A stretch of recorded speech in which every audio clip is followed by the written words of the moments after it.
Alors, je suis Denis Bovard. Là, on est dans le petit village du Trétoran.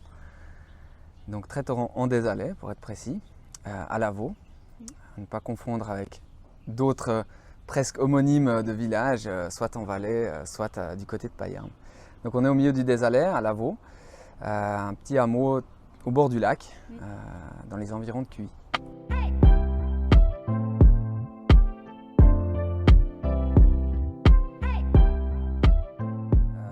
C'est clair que le lien avec la vigne est là depuis longtemps, parce que les vignes sont là depuis longtemps, et que de ce que je sais, c'est que dans les maisons principales du hameau, il y en a qui remontent facilement à 1500. Le vieux pressoir qu'on a utilisé parfois, donc pressoir à l'ancienne, qui est dans la cave, lui date de 1868. Donc oui, le vin a toujours été important, mais comme on est au bord du lac, il y a eu aussi une activité de pêche qui était importante.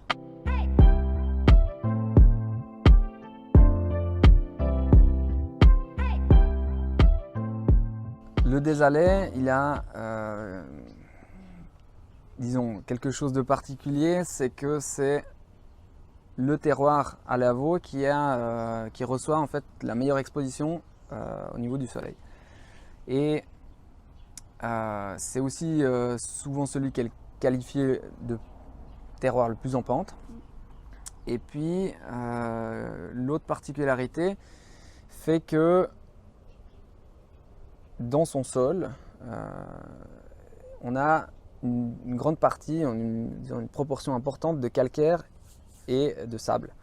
Donc ça donne des vins qui vont avoir une touche minérale qu'on va pouvoir ressentir en général après une année de bouteille. En finale, il y a une sorte de presque d'astringence, de côté un peu râpeux, rêche en fin de bouche, qui va renforcer la structure de ce chasselas. La plupart des vins qui sont produits en Désalais sont des chasselas. Et ça donne un vin qui a un potentiel, disons, d'accord mets-vin plus important, du fait que cette structure lui permet de s'accorder sur une panoplie de mets.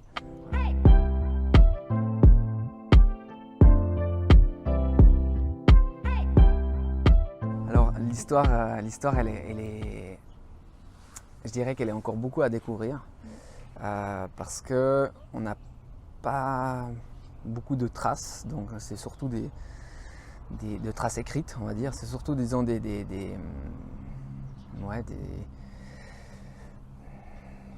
choses qu'on m'a racontées comme ça.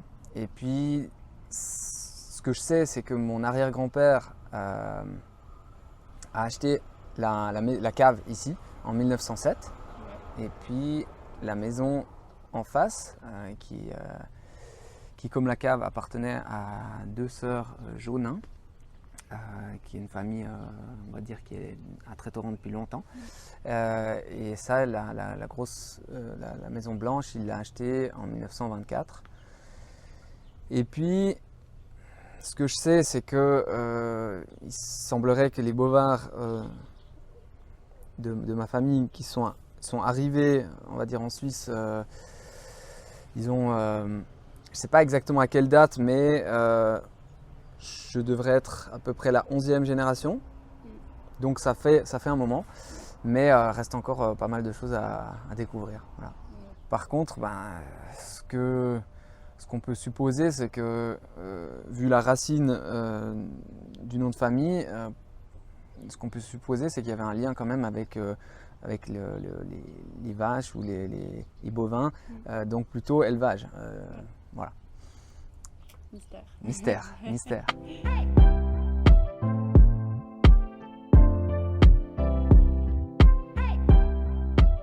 Comment je suis arrivé là? En 2011, j'ai décidé de tenter l'expérience, de reprendre le domaine, et puis de mon père donc, de travailler avec lui. Je travaille d'ailleurs toujours avec lui, ou bien il travaille avec moi. Et puis, ça s'est fait pas du tout de manière évidente, parce que, en fait, moi j'ai fait des études commerciales, donc j'ai une formation d'employé de commerce. J'ai fait un peu de marketing, j'ai voyagé, j'ai fait un peu l'armée, mais sans trouver dans ce milieu-là, ou disons dans ce domaine-là, on va dire une flamme ou quelque chose qui me, voilà, qui aurait pu me faire choisir de prendre cette voie complètement. Du coup, je me suis tourné vers autre chose en me disant mais qu'est-ce que j'aime bien, qu'est-ce qui m'intéresse. Et bon, c'est venu un peu comme ça, où j'aidais déjà mon père dans les dégustations. J'aimais bien le vin, c'est quelque chose voilà, qui m'intéresse. Il y a ce côté sensibilité aussi au goût, aux saveurs, aux odeurs. Donc ça, c'est quelque chose qui me plaît beaucoup. Voilà, mes amis, ils se moquent des fois un peu de moi parce que même un verre d'eau, je le sens. Simplement parce que c'est un très bon moyen de faire, on va dire, progresser, faire évoluer ses sens olfactifs en sentant tout ce qui est à portée de main. Donc après, c'est une habitude, on n'y pense plus et puis c'est comme ça. Donc voilà, donc je suis fort de ça, je me suis dit allez, pourquoi pas tenter l'expérience. Je dis tenter l'expérience parce que j'ai conscience, et j'avais conscience déjà que vu comme mon père travaillait, le nombre d'heures qu'il faisait, que ça allait pas être une mince affaire et que on est sûr de rien. Bon, ça c'est la vie, hein, c'est clair. Mais disons dans ce milieu-là, en 2011, j'avais déjà eu vent des difficultés de positionnement du vin suisse sur son propre territoire face vis-à-vis des vins importés. Donc voilà, mais je me suis dit, voilà, on est là pour vivre notre vie, je ferai de mon mieux et allons-y. Voilà.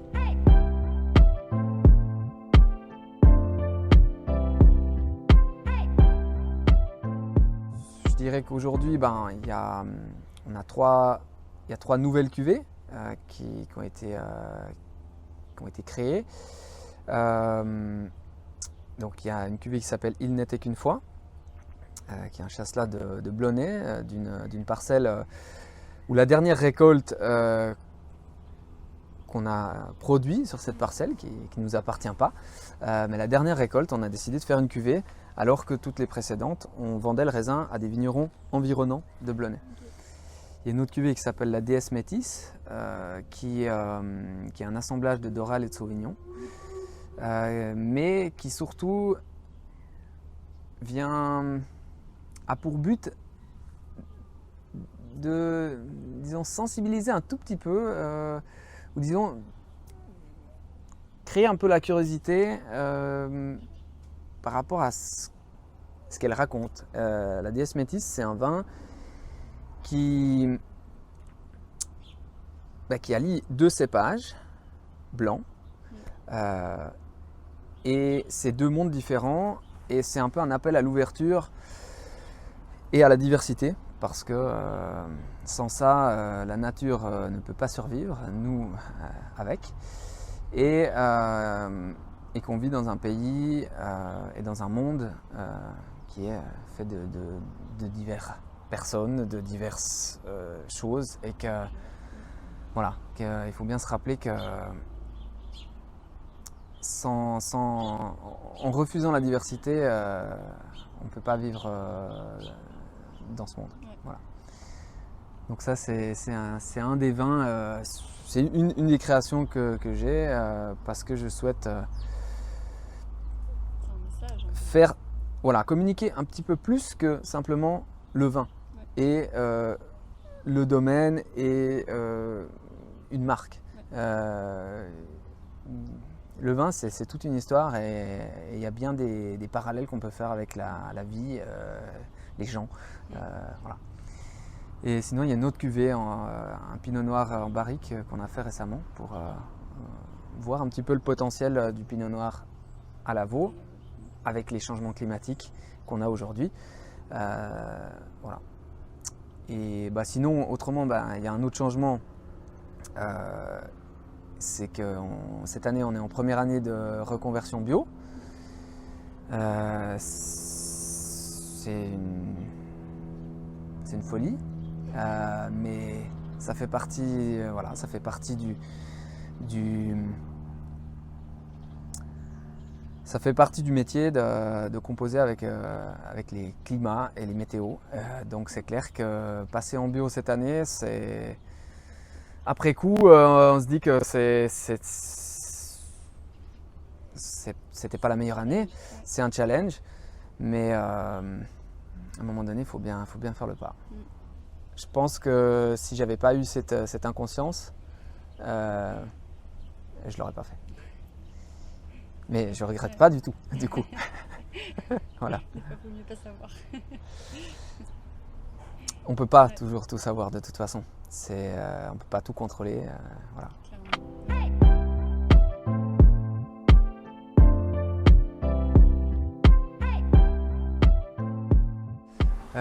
Bon, la biodynamie, mon père a expérimenté un peu entre 99 et 2010 sur une petite parcelle. Donc il a pioché des pratiques pour un petit peu voir comment il ressentait ça, comment la vigne aussi disons, vivait cette pratique particulière de la culture de la vigne. Et puis, personnellement, c'est quelque chose qui m'intéresse. Donc, j'imagine que oui, on ira dans cette direction. Pour l'instant, ça me paraît être encore un lointain projet parce que il y a tant à comprendre de comment fonctionne la nature. Mais oui, ça me paraît, c'est quelque chose dans lequel j'aimerais bien aller. Ouais.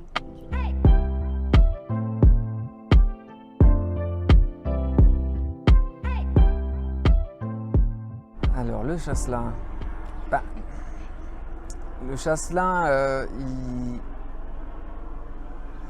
il m'inspire et il me plaît essentiellement pour, on va dire, pour la diversité des terroirs sur lesquels il était planté. Donc le chasselas, pour moi, il a cette grande qualité d'être un révélateur de terroir.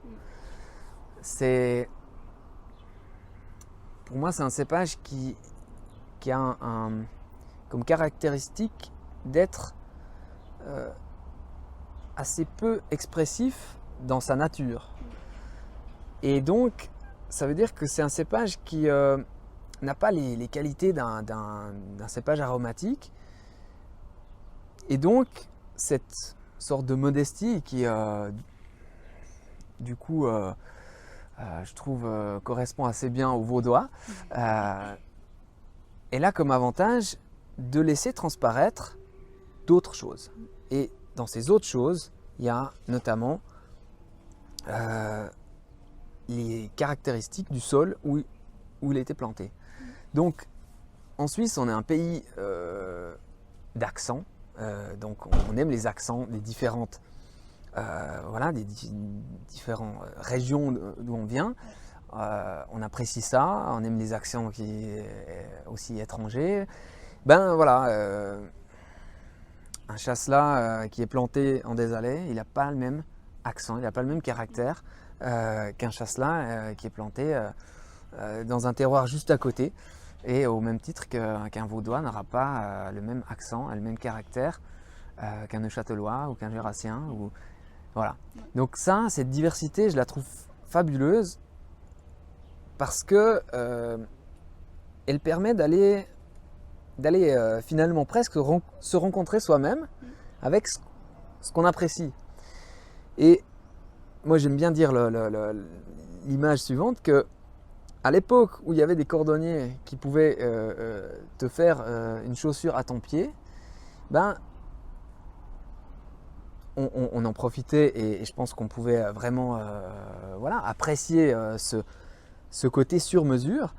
Ben, aujourd'hui, le chasselas, il a cette même valeur ou caractéristique qui fait qu'on peut trouver terroir à sa bouche.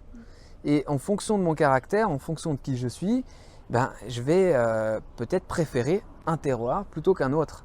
Et une fois que j'ai trouvé le terroir, mon terroir de prédilection, eh ben, je peux aller découvrir les vignerons qui, par leur caractère, par leurs pattes, vont encore apporter une autre dimension au chasselas. Donc ça, c'est la première chose. La deuxième, c'est que c'est un cépage qui a un potentiel de garde incroyable, trop peu connu pour l'instant, mais j'espère que tu seras une des ambassadrices pour faire connaître ça, par exemple. Et c'est vrai que voilà, le chasselas se conserve très bien, même si c'est un vin blanc, même si c'est un vin qui a relativement peu d'acidité, qui n'a pas forcément un taux d'alcool très élevé, et qui est quasiment tout le temps, qui est très rarement élevé en fût de chêne.